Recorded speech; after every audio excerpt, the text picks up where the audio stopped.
The Dakota Plains have a silence you can feel. It's not empty, it's heavy. It presses down on you, fills your ears, and for Cora Donovan, that silence was a hungry animal. It had been hunting her for 2 years, ever since she put her husband, Arthur, in the ground on that little hill behind the cabin. This wasn't the peaceful quiet of a sleepy afternoon. This was a silence with teeth. It chewed up the good memories, the sound of Arthur's laugh, and left behind nothing but the hollow, aching space where her life used to be. The land itself didn't help. It was just a massive, empty sheet of brown grass under a sky so big it made you feel like an ant. Less a home and more a headstone for the future she'd lost. Her days were a machine of sharp edges and hard work. Wake up before the sun. Chop wood until the pain in her shoulders was a hot scream. Tend a garden that gave back just enough to keep her going. Mend clothes she was the only one left to wear. Her whole world was just 4 log walls, a patch of dirt, and that lonely wooden cross on the hill. Grief wasn't some ghost that showed up at night. It was the air. It was the floorboards. It was the weight that bent her back and carved little lines of sorrow around her eyes. She was 24 when Arthur's heart just stopped. But in the 2 years since, she felt like she'd lived 100 lifetimes of pain. And it wasn't just Arthur. 6 months before him, she'd buried their baby boy, Thomas. A fever came through like a wildfire and took him in a single night. She never went to the smaller, unmarked patch of dirt next to his father's grave. She couldn't. The silence there was the worst of all. So she built a fortress around her heart, made of ice and solitude and pure, stubborn refusal to feel anything at all. She didn't talk to people. Didn't want to. Her only conversations were with the horse in the lean-to and the chickens in the coop. Once in a while, she'd make the full-day ride to the nearest settlement. She'd trade her eggs for flour and salt, say as few words as possible, and never, ever meet anyone's eyes. The townfolk would whisper. That grim-faced widow, too young to be so broken. She felt their pity like a hot brand on her skin and just stared right through them. She'd be damned if she ever let them see her cry. One afternoon, as autumn was bleeding into winter, the sky went dark. The color of an old bruise. A wind kicked up from the north, howling like a lost soul, and it carried the first real bite of winter. The wind rattled the one glass window in her cabin and moaned under the roof. Cora was pushing a log into the hearth when she heard it. A sound that wasn't the wind. Thump, thump, thump. A soft, rhythmic pounding on her front door. She froze solid. Her first thought was, an animal. A wolf, maybe. But the sound was too steady, too deliberate. Cold fear, an old and hated friend, twisted in her gut. Nobody came to her door. Nobody. Ever. She reached for the heavy iron poker next to the fire. The weight of it in her hand was a small, cold comfort. The thumping stopped. Then came a soft, scraping noise. And then, nothing. Just the wind. She stood there, not breathing, for what felt like an hour. The new silence outside was 100 times worse than the noise had been. It was a waiting silence. She crept to the door, her boots making no sound on the worn wood. She lifted the heavy bar, her knuckles white, and pulled the door open. Just a crack. The wind screamed and tried to force its way in. At first, all she saw was gray light and blowing snow. Then her eyes focused, and she saw it. Huddled on her porch was a little shape, dusted with snow. It was a child, an Indian child. He was curled on his side, a tiny ball against the bitter cold. He wore thin buckskin that was no match for this weather. His face, turned toward her, was flushed a deep, angry red. His black hair was plastered to his forehead with sweat, even in the freezing air. As she watched, a violent shiver racked his whole body. Cora's mind exploded. Fear, prejudice, everything she'd ever heard in town came rushing back. The Lakota. Their land was being taken. Their people were starving. They were angry. And taking in one of their children? That was asking for a kind of trouble she couldn't even imagine. They'd come looking for him. They'd find him here, with her, a lone white woman. They'd think the worst. They might burn her cabin to the ground. Or worse. The smart thing to do was to close the door, bar it, and pretend she never saw a thing. But then the boy let out a tiny, broken moan, a sound that sliced right through the wind and found a crack in the ice around her heart. His eyes fluttered open. They were dark and glassy with fever. He wasn't seeing her. He was just suffering. He was so small, so unbelievably small. And in that moment, all the stories, all the fear, it all just vanished. Because she knew that look. She knew that kind of suffering. She'd seen it before, in a tiny crib in the corner of this very room. A sob tore out of her throat, more rage than sadness. "Damn it all," she whispered to the wind.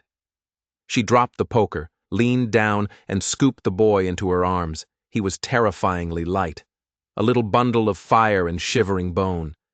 She carried him inside and kicked the door shut against the storm. And just like that, the crushing silence of her life was broken. She laid him on the rug in front of the hearth, the only truly warm spot in the cabin.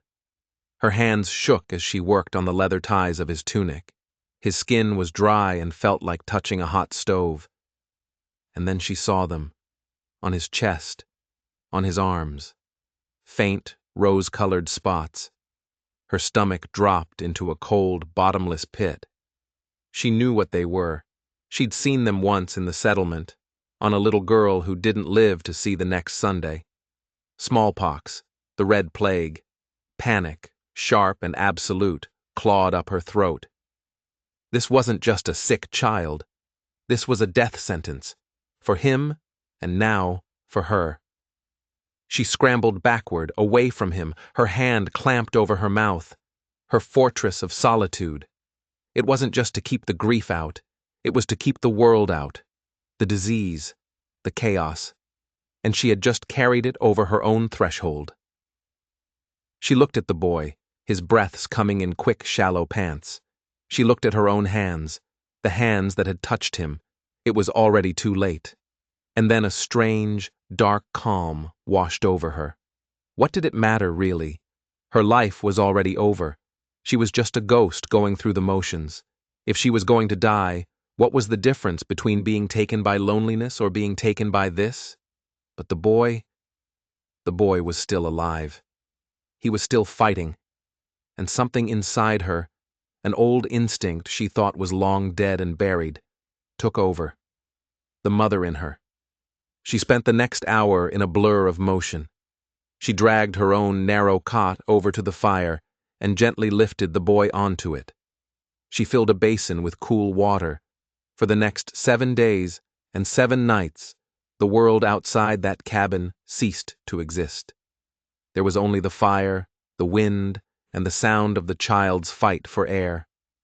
On the 3rd day, he had a moment of clarity. He whispered a single word, his voice like dry leaves scraping together. Wapasha. His name. His eyes focused on her, and for a second she saw the terrified little boy inside the fever. Wapasha, she repeated, her own voice rusty from disuse. You're safe. You rest now. She didn't know if he understood, but the terror in his eyes seemed to fade a little. The days melted into one long nightmare. She bathed his burning skin. She spooned water and broth between his cracked lips. The sickness bloomed. The spots turned into horrible pustules. The smell of death began to fill the small room. She didn't care. She just kept working. Cleaning him, changing the linens, feeding the fire, fighting the disease with the only weapons she had, water, warmth, and a stubborn refusal to let him go. In the dead of night, when his delirium was at its worst, she started talking to him. The words she'd kept locked away for 2 years started to trickle out. She told him about Arthur, about his quiet smile. She told him about their journey west, about all the hope they'd had. And then, her voice trembling, She spoke the name she never, ever spoke. "I had a son, too," she whispered, her hand stopping as she sponged Wapasha's forehead. "His name was Thomas. He didn't stay long." Saying his name out loud felt like breaking something open inside her chest. Taking care of this sick boy became a strange kind of prayer. Every cool cloth was for Thomas. Every spoonful of water was for the child she couldn't save. The ice around her heart didn't just crack, it shattered. She wasn't just surviving anymore. She was fighting. For his life. She stopped thinking about whether she would get sick. She stopped thinking about dying. All that mattered was him. On the morning of the 7th day, she woke up slumped in the chair by his cot. The cabin was quiet. Too quiet. A cold dread filled her. She looked at the boy. He was perfectly still.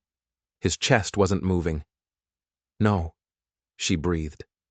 She shot to her feet and leaned over him, putting her ear right next to his lips. Nothing. Her world collapsed. But then she saw it. The faintest flutter. A tiny rise and fall of the blanket on his chest.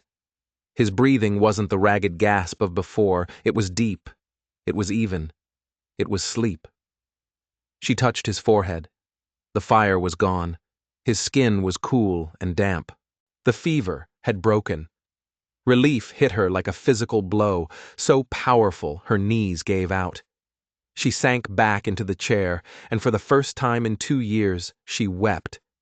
She watched him sleep for hours, a real, healing sleep. But as the sun climbed in the sky, a new feeling began to creep in. A deep, penetrating chill settled into her bones, a cold that had nothing to do with the winter outside. A tremor started in her hands. She tried to stand up, to put another log on the fire, but her legs felt like they were made of wet sand. The room started to swim. The log walls seemed to bend and warp, and she knew. With a horrifying, absolute certainty, she knew exactly what was happening. The sickness hadn't been defeated. It had just changed hosts. The next few hours were a blur of escalating misery. She managed to crawl to her own bed in the corner, pulling the quilts over her shaking body. But the cold was inside her now. The fire in the hearth looked like a roaring monster. She was burning up and freezing to death all at once. She was so thirsty, but she couldn't make her body move. She was vaguely aware, sometime later, of movement in the cabin. Wapasha was awake. He was sitting up on his cot, watching her. His eyes were no longer glassy.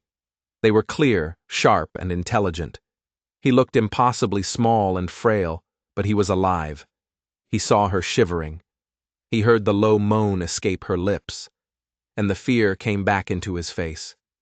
But this time it wasn't for himself. It was for her.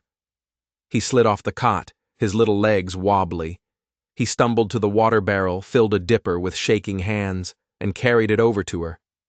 He tried to help her drink, but her teeth were chattering so hard against the metal cup that most of it spilled. He just watched her, his face a strange mix of a child's helplessness and an old man's solemn understanding.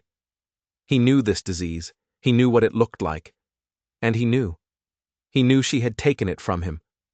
His small, cool hand rested on her burning arm. He said something, words in his own language, soft and urgent. Then, with a look of fierce determination, he turned and walked to the door. He paused and looked back at her one last time. His dark eyes seemed to make a promise. Then he slipped outside into the snow, and she was alone with the fever. Time dissolved. It became a long, delirious nightmare of heat and cold. She saw Arthur's face, then Thomas's, then the serious dark eyes of the Lakota boy. They all blurred together in the fiery haze of the sickness. She knew she was dying. She had traded her life for his, and a strange sort of peace settled over her. She hadn't died of a broken heart, huddled alone in the silence. She had died for something. For someone. She let go. She sank into the darkness, and the roar of the fever became a welcome silence. She came back to the world slowly, like swimming up from the bottom of a deep, dark lake. The first thing she noticed was a sound, a low, steady rhythm, like a giant heartbeat. Boom, boom, boom. A drum. The second thing was a smell, not the foul odor of sickness, but the sharp, clean scent of burning sage. The third thing was a presence. The cabin was full. It took all the strength she had just to open her eyes, and what she saw made her blood run cold. The fire was burning low, and standing in a silent circle around her bed were men. Lakota warriors, at least a dozen of them, tall and grim-faced, their features carved from stone and hardship. They filled the tiny cabin, their presence so powerful it felt like it was sucking all the air out of the room. This was it, the moment she had feared. They had come for their boy, and they had found her. But they weren't looking at her with anger. Their faces were intense, focused, like they were looking right through her skin and into her soul. Then she saw him. Wapasha. He was standing at the foot of her bed, tucked safely against the leg of a tall, powerful man.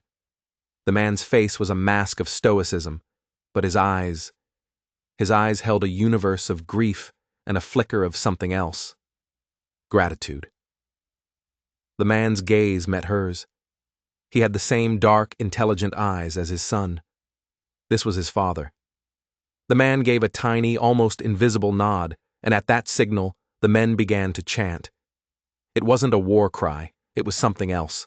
A low, powerful hum that vibrated up through the floorboards and into her bones. It rose and fell with the steady beat of the drum. It was the sound of the earth itself. They weren't chanting at her. They were chanting for her. The days that followed were a waking dream.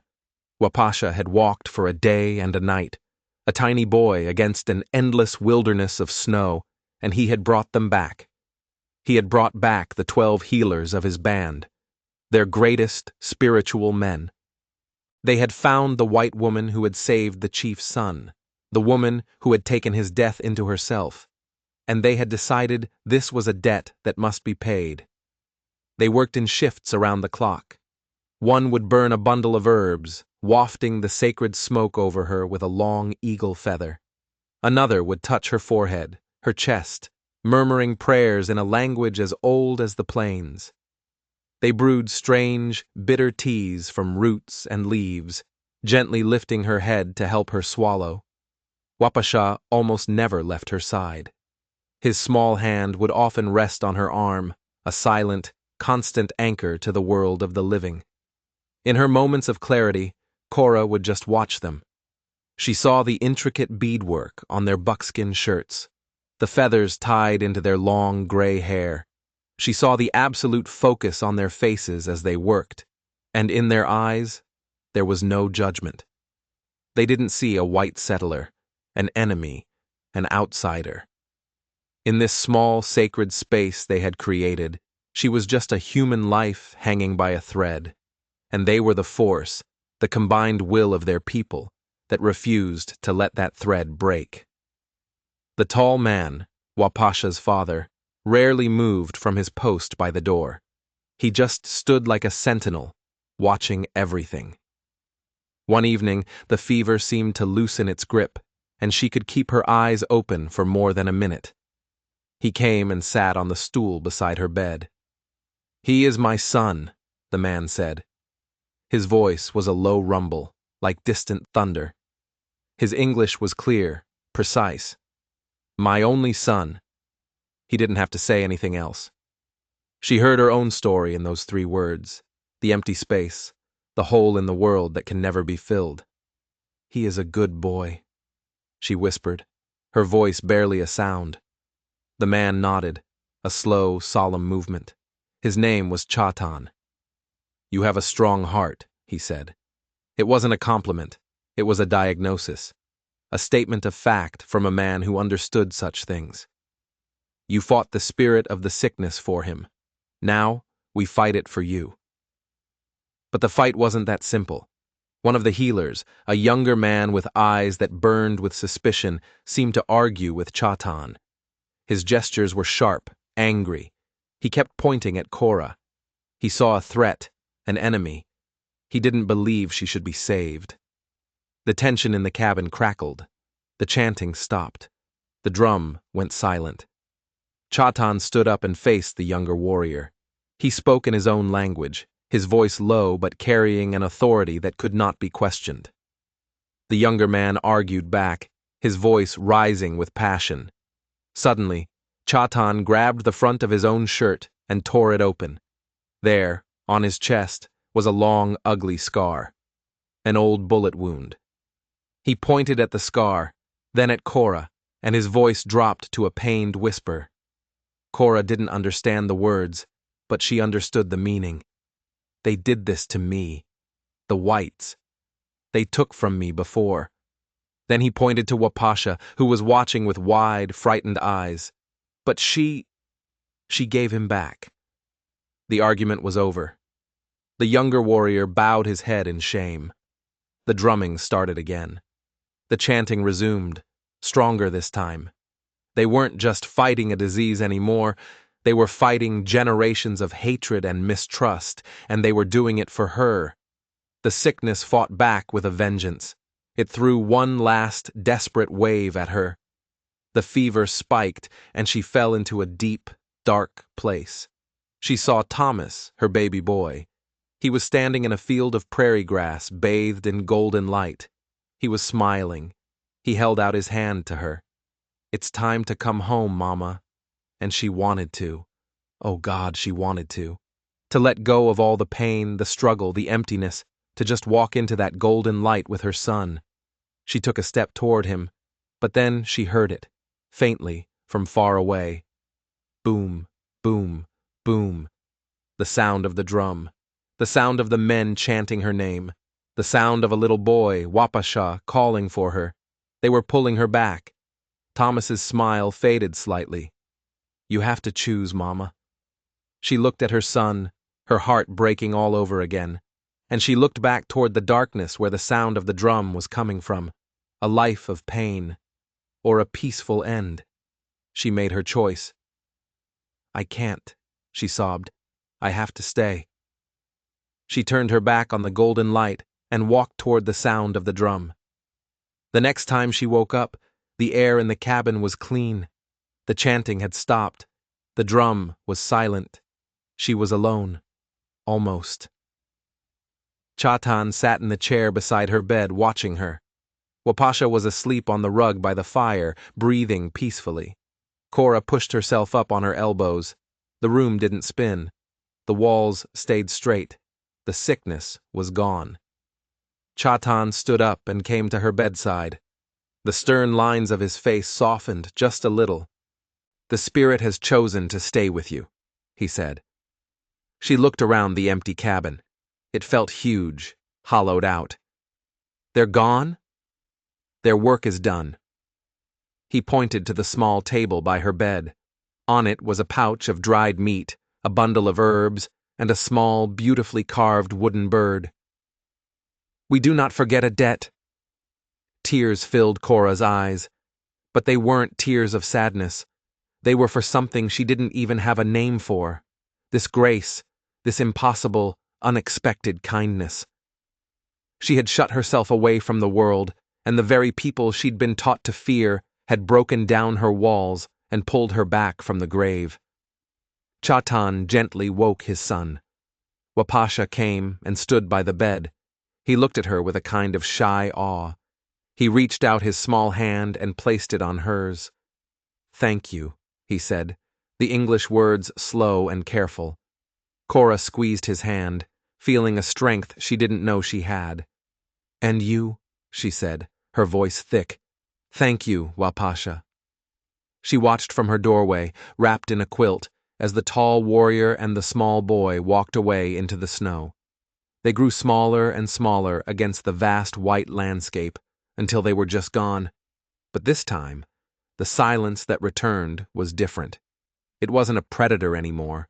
It was just quiet, and it was filled with the faint, echoing memory of a drumbeat. In the weeks that followed, as she slowly regained her strength, Cora learned she wasn't truly alone. Every few days, something would appear on her porch. A brace of rabbits, already cleaned, a stack of firewood neatly cut, a small skin filled with fresh water. She never saw who left them, but she knew. It was a quiet promise, a thread of connection that now stretched across the plains. But the plains have more than one kind of predator. One afternoon she heard a new sound, not a drum, but the thunder of hooves, many of them. She looked out her window, and her heart seized with a new kind of fear. It was a posse from the settlement, at least 10 men on horseback, rifles resting across their saddles. They'd heard the stories, the whispers, that the widow Donovan was gone, that she'd been taken by the Lakota, or worse, that she'd gone wild, joined them. They were here to find out which. They surrounded her cabin, their faces hard and suspicious. The leader, a man named Preacher Josiah, swung down from his horse. "Mrs. Donovan!" he called out. "Are you in there? Are you all right?" His voice was dripping with false concern. She knew him. He was the one whose whispers were the loudest in town. She opened the door and stepped out onto the porch, pulling her shawl tight. She stood tall.